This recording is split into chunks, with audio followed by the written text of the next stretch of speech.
Shalom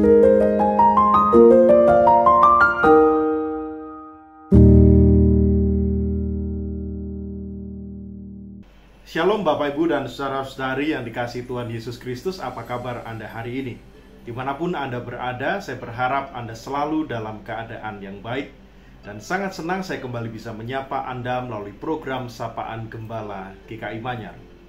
Saudara dikasihi Tuhan, di tengah rutinitas kehidupan kita yang begitu padat, tidak jarang kita juga bergumul dengan berbagai macam rasa khawatir, rasa takut, dan bahkan keraguan-raguan.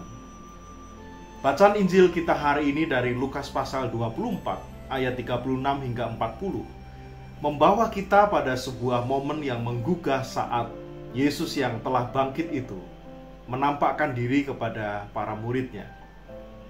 Damai sejahtera bagi kamu, Eirene Humin di dalam bahasa Yunani. Demikianlah sapaan pertamanya kepada para murid yang sedang gelisah dan diliputi rasa takut itu. Tetapi saudara, yang menarik, alih-alih bergembira, respons para murid justru ketakutan. Sebab dikatakan di dalam teksnya, mereka menyangka bahwa mereka melihat hantu. Tetapi dicatat bahwa Yesus tidak segera menegur atau menghardik mereka. Sebaliknya, di tengah perasaan takut itu, Yesus mengajak para murid untuk melihat dan menyentuhnya. Bahkan dia menunjukkan tangan dan kakinya yang terluka itu. Nah, saudara dan saudariku, apa makna dari semua peristiwa ini bagi kita yang hidup pada hari ini? Ada dua hal yang ingin saya bagikan yang menjadi refleksi kita hari ini. Yang pertama, saudara, Tuhan tahu betapa mudahnya hati kita ini untuk diguncang ketika hidup tidak berjalan sesuai dengan harapan kita. Ketika kehilangan dan perasaan luka itu menghampiri kita, iman kita pun bisa goyah. Tetapi berita gembiranya adalah Yesus datang dengan membawa damai dan bukan penghakiman. Dia tidak menuntut iman yang sempurna, yang tanpa celah dari kita. Tetapi dia menawarkan kehadirannya, penyertaannya di dalam kegelisahan kita sehari-hari. Menyatakan kehadirannya di tengah begitu banyak pertanyaan dalam kehidupan kita yang mungkin tidak terjawab dalam waktu yang singkat. Yesus hadir di dalam tanda tanya kehidupan kita. Yang pertama. Dan yang kedua, saudara, kalau kita perhatikan, luka-luka Yesus itu tidak hilang setelah kebangkitannya.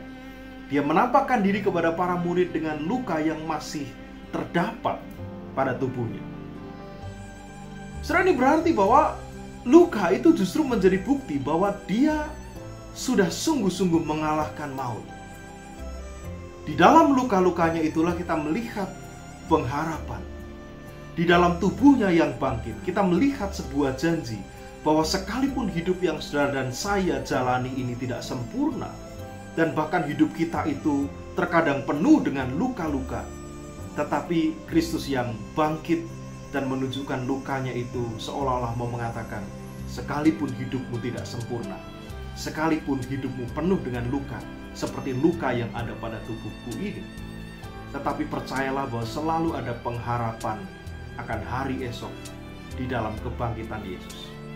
Luka-luka itu tidak membuat kita berhenti dan jatuh dalam hidup ini, tetapi luka itu membuat kita mengingat bahwa di dalam Kristus yang terluka itu selalu ada harapan untuk hidup yang baru. Saudara dikasihi Tuhan, Kristus yang bangkit adalah Tuhan yang hadir.